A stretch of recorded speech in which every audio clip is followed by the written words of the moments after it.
Hello everyone, my name's Nick and welcome to the new OneTake show where I take something off the screen, off the page, or out of my head and we talk about it in the moment. That means right now, so anything could happen. And today we're going into MoonKnight episode 4 and I gotta tell you, I got scared. That jump scare, it got me. I mean, I even saw it coming this time. All right, I prepped myself mentally. I was like, all right, you're not going to get scared because you shouldn't be. And I even saw it. You see it coming from a mile away. Who turns their back to the dark? Okay, that's all I'm gonna say. You turn your back to the dark. You got some creepy music. It's the music that gets me every time. I don't care like what happens as soon as that music's a dun dun dun dun dun dun dun dun dun. I'm like, I couldn't even. There was one time where my girlfriend tried to put on like a scary movie for me to watch, try to like ease me in. The movie was like from the 70s, not scary like at all, especially not at all. But they put the title. She put the CD, the DVD. See how scared you get. See how frantic you're like. Yeah, I'm hiding behind the couch already. Puts in the DVD, the title sequence comes on, and just like the theme music is playing in the background as it's asking you to play the movie. And I'm going, I don't want to play the movie. I don't want to play the movie. Don't play this movie. This is terrible. I don't want this movie to play. And so, long story short, we didn't play that movie. But this jump scare, I'm telling you right now, the only variable reason to scare or jump scare anybody is if they have the hiccups, okay? I have found, and that. I don't like being scared, so I tend to not try and scare anybody unless it's on accident, and then usually that scares me. Has that ever happened to you when you go boo and that person goes ah, and you're like ah, like you get scared because they're scared? I don't like that either. Like I'm not trying to scare anybody. Although I guess if I did say boo, I was trying to scare somebody. But when somebody says they have the hiccups, that's like them telling you incognito that they want you to scare the hiccups out of them because that's a real thing. I know everybody will tell you that drink like 13 sips of water. It's a specific number, and if you don't hit that number right on the dot, the hiccups will still be there. Like I don't know what it is, but if you don't hit that number exactly, if you do one sip too less or one sip too many, those hiccups are staying. It is a magic. But I always thought scaring would work. And that, anytime my girlfriend's like, oh, I have the hiccups, she is low key telling me to scare. So, you got to prepare, you wait, because you can't just, if you try and turn around and scare them right off the bat, they basically just asked you that. They're not going to get scared. You got to wait and make them think you're not going to do it, which, is perfect. And then you scare them, and then the hiccups are still there. And then one day I decided, you know what, is this a real thing? Because one day you're told something and you're like, yeah, that sounds right. And it works sometimes. No fault to the scaring, but you think that's correlation. So I look it up and right off the bat it goes scaring and hanging somebody upside down by their feet does not cure the hiccups. And after reading the first sentence, I went, "Oh, okay. So scaring doesn't affect anything." That makes a whole lot of sense. But I was so blown away by this. I was like, who's holding people up by their feet to cure the hiccups? Are you telling me that back in high school, when people would hang people by their feet and like shake them, it's not because they were trying to get loose change from their pockets for like they weren't trying to steal their lunch money? It was because they were trying to cure the hiccups.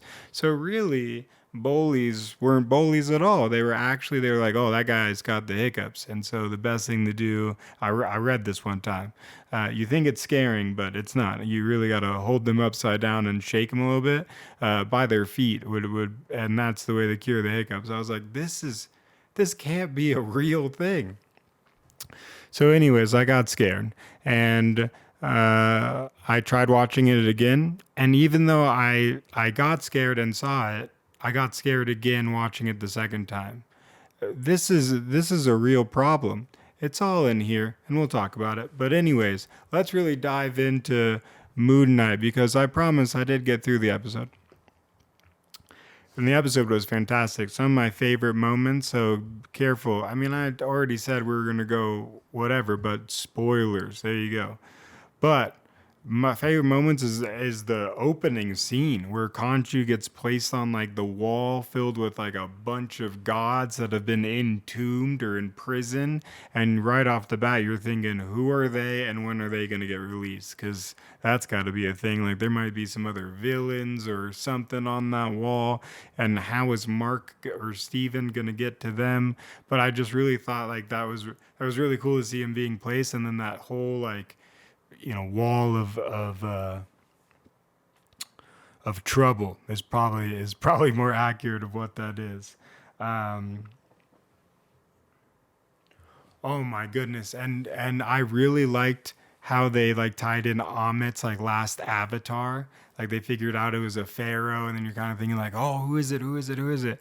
And they come out and they go, oh, it's the lost tomb of Alexander the Great, which is kind of ironic because they have like a documentary series, like a real documentary series aside from MoonKnight that talks about Alexander the Great and them going and trying to find his actual tomb because I believe it's still lost.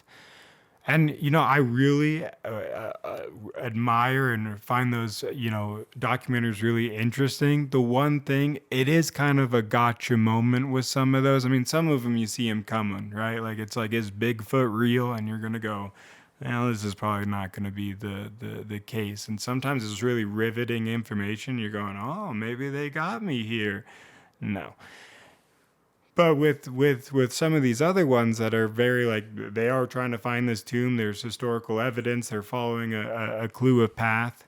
Usually, by the time they get to the end, they go, "Well, we didn't find it, but we found something cool." Like I mean, in this one, they found some pretty cool like parts of a city and a wall. But I mean, it was still very fascinating to kind of see the history of it all. But for them to tie in that kind of historical aspect to MoonKnight, because Alexander the Great, he conquered a lot of things and did a lot of things, so voiced the reason, like how tying that into Amit and Amit being like the avatar, or Alexander being the avatar to Amit and him kind of voicing his word as he goes and conquers the known world at that time. A very interesting kind of tie-in, and I don't know if that was probably it, but that was really cool to be like, hey, I like how they keep tying in like real history type item aspects into the whole kind of kit and caboodle.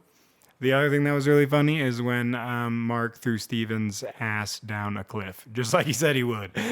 Well, punched him in the face first. Did not see that. It took me a second to realize what had happened, because at first I thought he had just kind of tripped from the rope, but then like after watching it again, he clearly like punches himself in the face. Well, Steven punches Mark in the face, and then he literally throws himself down a well, or well, not down a rope, down a cliff, hill, well, wall, hill, down a hill.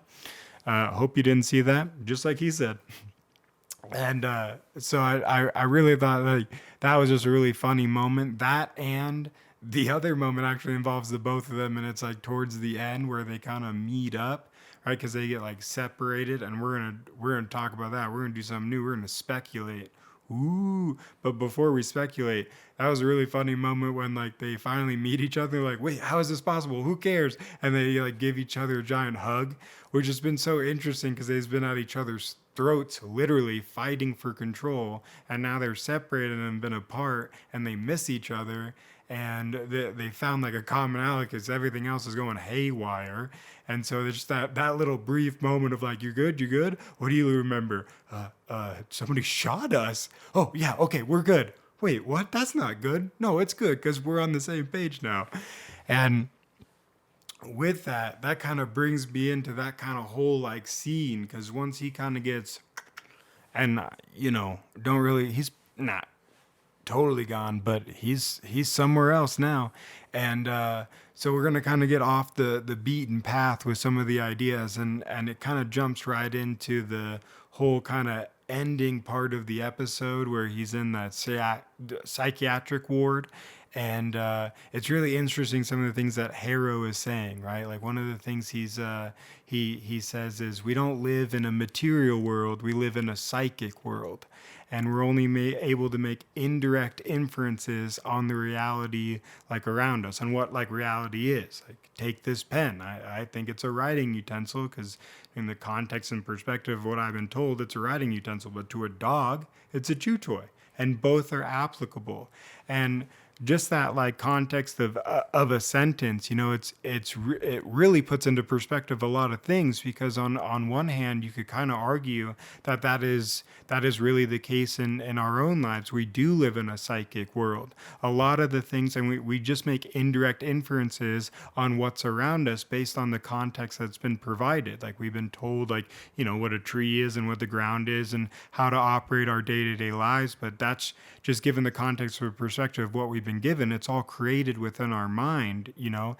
Not that we create like the reality around us, but you know, it's often said that we all live in our own kind of reality, and that's because based off of the context and the perspectives of our own realities, that's how we view the reality around us. Like if you were raised if you were raised that cheese only goes on grilled cheese and nothing else, right?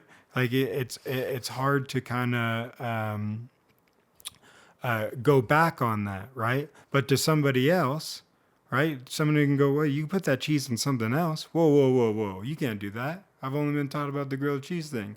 I don't know, man. I put it on a tortilla just last week.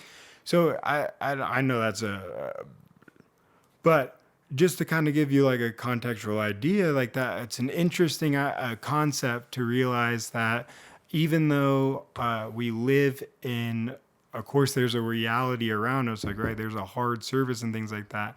What we see and how we create our perspectives kind of determines of our thought processes. And it can be said, or there's an interesting, you know, thought discussion that we're having right now of that idea of having that be the case, of where we do live in a psychic world, and sometimes all we need to do is kind of change the perspective or the context of something to relate to it to something different.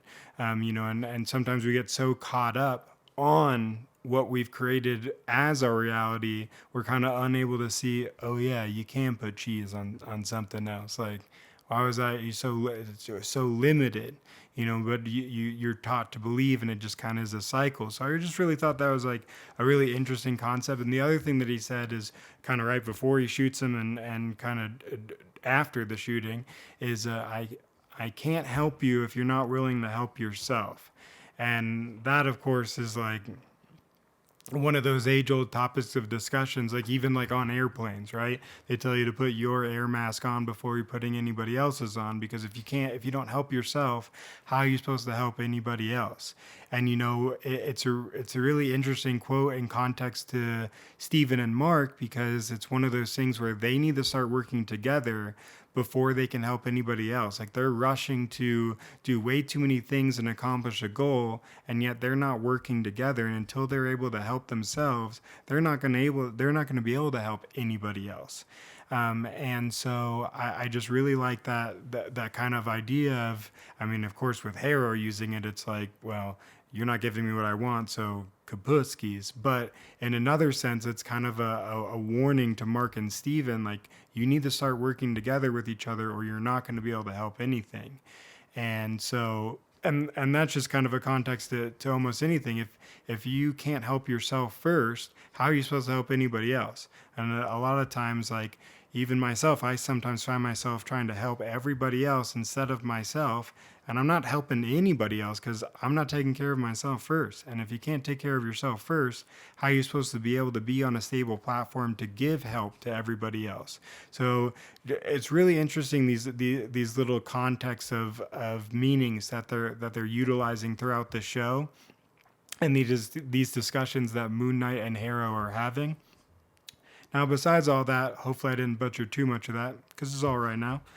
We're going to kind of go into some speculations, which usually I don't really do because I get so involved like with the show. Sometimes I do, but I get so invested. I've been so invested in the storyline, because the story's already been created, and I kind of want to see where the imagination of who's created has gone. But with this, I'm really fascinated in this shift where we've gone from like all of a sudden he's in like a psychiatric ward, and he's been split from Steven, and there's like a third Coffin, and kind of where is he now? And then there was a hippo at the end where they all screamed. And for one, I really think that he's in his own mind, right? And that would be a reason why Steven and Marc are separate, and why they're able to kind of see each other, and why things are a little bit like all wonky. And of course, like the things trying to prevent him or that have, started to block him are of course coming up as Harrow and his minions, right? Because even something Harrow said was kind of interesting. He was like, you really have to stare into the nucleus of your own personality to kind of get to the deep roots of everything. And I don't know if that was kind of like a foreshadowing or a hinting of like, this is him in his own mind needing to come to some together with everything so that he can face what's outside. And which kind of brings to my other speculation of what's in that third like coffin, because we saw Steven was in one of the coffins. Let me out, let me out, let me out. And that was a good conjoining moment.